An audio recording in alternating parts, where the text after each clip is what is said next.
Viral pa rin ang latest sighting ni Kim Chiu at Paolo Avellino. Pareho silang present sa pakulo ng food chain na ambassador ang aktres.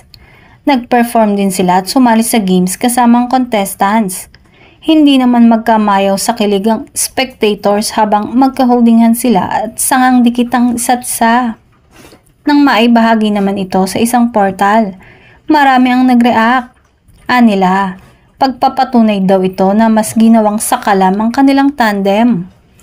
May chikang join na rin si Paolo bilang ambassador ng produktong ine-endorse ni Kim. Hirit pa ng iba. Paghahandaran daw ito para maging maingay ang kanilang pelikulang My Love Will Make You Disappear. May mga nagmamaldita namang nagsabing kinaray daw ni Kim si Paolo para maging ka-join ng kanyang brand. Narito nga ang ilang komento ng netizens. Wow, kinaray ni Kim si Pao. Magjowa na talaga ang galawan at di na maitago. Si Paolo konti na lang aamin na. Masayang masaya naman daw ang buong Kim Pao universe dahil hindi na talaga sila mapaghihiwalay.